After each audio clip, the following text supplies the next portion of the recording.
निकलो बाहर मकानों से, जंग लड़ो बेईमानों से। साथियों, आज आपको बताते चले कि जिस तरह सुप्रीम कोर्ट का फैसला आया है कोटा में कोटा के बारे में, और जैसे क्रीमी लेयर की बात कही गई है, और उसके बारे में हम लगातार आपको अपनी बात पहुंचाते रहे हैं। आज हमारे साथ गजेंद्र मांझी जी हैं और साथ में राजू रजक जी हैं, जो कि आपको बताएंगे कि किस तरह से सुप्रीम कोर्ट का फैसला आया है, जनता को किस तरह से प्रभावित करेगा। सबसे पहला सवाल राजू जी से। राजू जी, जो सुप्रीम कोर्ट का जो फैसला आया है वो कैसा फैसला है, जनता के क्या हित में है वो फैसला? देखिए, अभी तो कोई फैसला आया नहीं है जी उस पर अपना समीक्षा करके वो अपने बात को कोर्ट रखा है जी। और इसका जब से वो आया है बात, तब से लेके आज तक मैं इसका घोर विरोधी हूँ जी और मैं इसका विरोध करता हूँ। आप लोग चैनल के माध्यम से देखे होंगे, बहुत चैनल में हम अपने बात को रखा है। और ये जो क्रीमी लेयर और वर्गीकरण और कोटा में कोटा, इसका मैं घोर विरोधी हूँ। ऐसा नहीं होना चाहिए। इसलिए नहीं होना चाहिए कि ये हम लोग का जो 22 जातियां हैं, इसका बांटने का काम करेगा, आपस में द्वेष का भावना का काम करेगा। इसलिए मैं अपने ओर से और कोर्ट के ओर से और सरकार की ओर से मांग करता हूं कि इस तरह का कार्य न करे, जिससे हम लोग के आपस में 22 जातियों में तनाव पैदा हो। अगर सरकार को इस तरह से काम करना ही है, तो जिस तरह से हमारे बिहार के विकास पुरुष माननीय मुख्यमंत्री जी ने आरक्षण का कोटा बढ़ाए हैं, उसी तरह से केंद्र सरकार अगर बढ़ाना चाहता है, वंचितों को अगर विकास करना चाहता है, तो जैसे जिस तरह से EWS के तहत अपर क्लासों के 10% आरक्षण देने का काम किया गया है, उसी तरह से हमारे जो वंचित भाई हैं उनको भी उसी तरह से 10% आरक्षण दे के उनको आगे बढ़ाने का काम करें और इस तरह से आपसी मतभेद नहीं पैदा करें। ये मेरा केंद्र सरकार और कोर्ट के जो न्यायाधीश हैं उनसे मेरा पर्सनल मांग है। आपका क्या राय है? हमारे साथ गजेंद्र मांझी भी जुड़ गए हैं, आइए हम इनसे बात करेंगे। क्या राय है सुप्रीम कोर्ट का जो निर्णय आया था, जो आदेश था, जो आदेश जिस तरह से पारित हो रहा था, क्या निर्णय आपका? सुप्रीम कोर्ट का जो वर्डिक्ट आया है, देखिए, सुप्रीम कोर्ट का आदेश सुप्रीमो आदेश होता है, सुप्रीम कोर्ट है और वह आदेश पालन करने के लिए होता है। तो सुप्रीम कोर्ट ने संविधान और आरक्षण के समीक्षा किया और समीक्षा करने के बाद ही यह आदेश दिया है कि शेड्यूल कास्ट के भीतर भी जो कास्ट कंट्राडिक्शन है और जो विकास के मामले हैं, उनको विकास जो छूट गए हैं विकास से आरक्षण के जरिए, उनको मुख्य धारा में शामिल करने के लिए उनको वर्गीकरण करना चाहिए। इसलिए हम लोग वर्गीकरण के हमेशा पक्ष में हैं और भरपूर पक्ष में है। दूसरी बात मैं ये कहना चाहता हूँ कि कुछ लोग कह रहे हैं कि शेड्यूल कास्ट में जातियों में विवाद होगा, वैमनस्य बढ़ेगी। तो मैं आपको एक याद कराना चाहता हूँ कि 1953 में काका कालेलकर आयोग बना। जब काका कालेलकर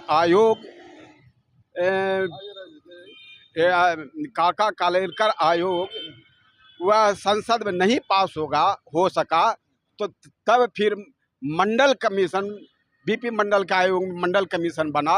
वह मंडल कमीशन ने अपना रिपोर्ट दिया, 90 में जा कर के यह मंडल कमीशन पास हुआ। लेकिन उसके पहले 1969 में ही बिहार में कर्पूरी ठाकुर ने आरक्षण का, अति पिछड़ा आरक्षण का बंटवारा कर दिया। तो उस समय किसी प्रकार की बात नहीं हुई, तो किसी प्रकार के बैकवर्ड में विवाद नहीं हुआ, तो शेड्यूल कास्ट में कहाँ से विवाद की बात? अभी राजू जी बोले हैं कि जिस तरह बिहार में नीतीश कुमार जी 65% आरक्षण को बढ़ा दिए हैं, उस तरह केंद्र भी आरक्षण को बढ़ा दे और इससे क्या क्रीमी लेयर लागू नहीं करे, कोटा में कोटा नहीं बढ़ा दे, जिस तरह बिहार में हुआ।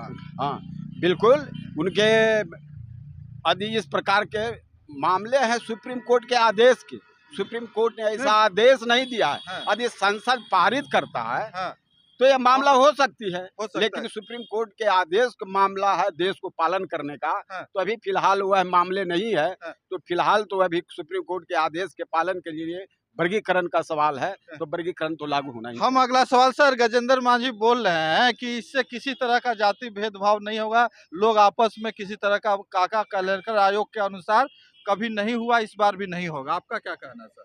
जिस तरह से इन लोगों का कहना है हाँ। उसमें निश्चित है कि आपसी मतभेद होगा, निश्चित है कि आपसी मतभेद होगा। इसलिए कि अभी जो वर्तमान जो स्थिति है, हाँ।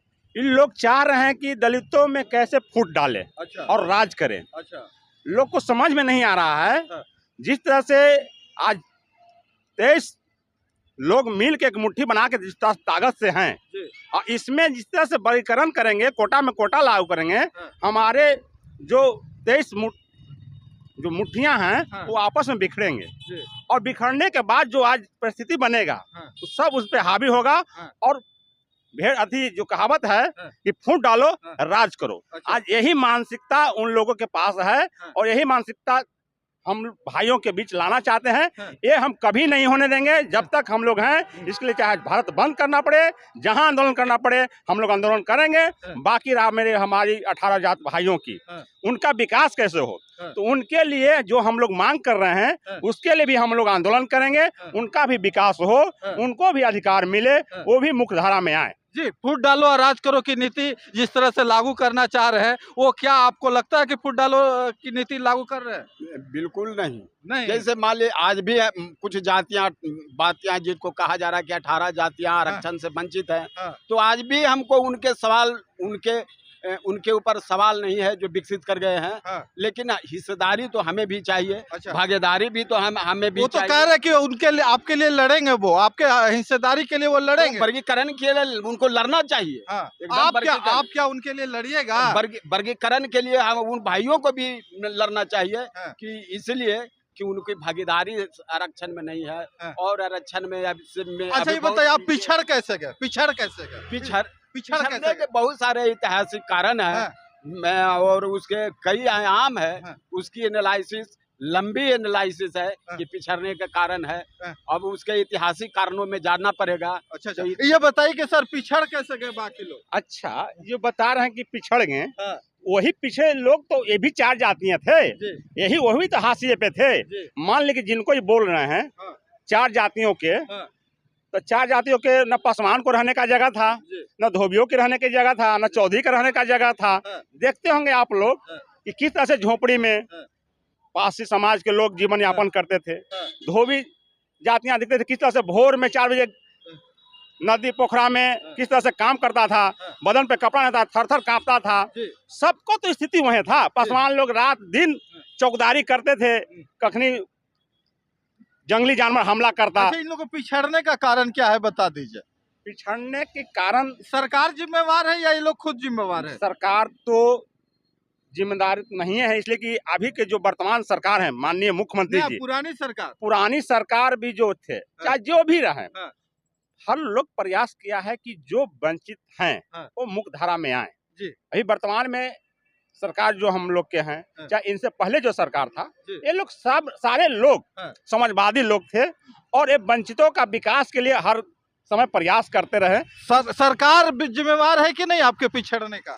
सरकार को मानते हैं कि नहीं जिम्मेवार? सरकार की नीतियों के, सरकार तो हर चीजों की जिम्मेदार है जी। आरक्षण से जो वंचित है उसके जिम्मेदार है। आरक्षण के कोटा पूरा करने में सरकार के ही वजह से मैंने कोई ज्यादा हुआ है, कोई कम। ये यदि सोशल बैलेंस चाहते तो इतना गैप नहीं होता शेड्यूल कास्ट के अंदर में ही। तो इसलिए सरकार तो कानून बनाती है, प्रावधान बनाती है। सरकार जिम्मेवार है या नहीं? सरकार जिम्मेवार था, सरकार जिम्मेवार है जी, इसीलिए तो जो छूट गए उसके लिए प्रावधान किया जा रहा है। सरकार अपने जिम्मेवारी को कबूल किया। सरकार अपने नाकामियों को छुपाने के लिए कहीं इस तरह का प्रावधान, संविधान को समीक्षा किया। संविधान की समीक्षा में उन्होंने आकलन किया कि कुछ आरक्षण में 78 वर्ष आजादी के 78 वर्ष के बाद भी छूट गए हैं। उन समीक्षा के दौरान में चाहा कि 18 जातियां, बिहार की खास करके बात कर रहा हूँ, देश में मैं नहीं कर रहा हूँ, बिहार की 18 जातियां हैं जो अभी भी आरक्षण से महरूम है।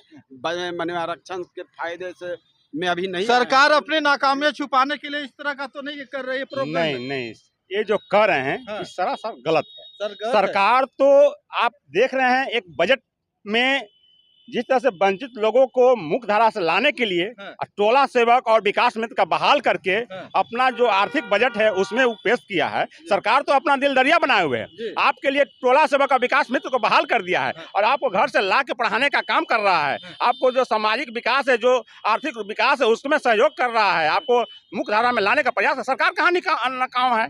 सरकार तो चाह रहा है कि आप पढ़िए लिखिए आगे बढ़िए, तो सरकार इसमें दोषी नहीं है। दोषी हमारे समाज के भी लोग नहीं हैं, उनको भी मजबूरी है।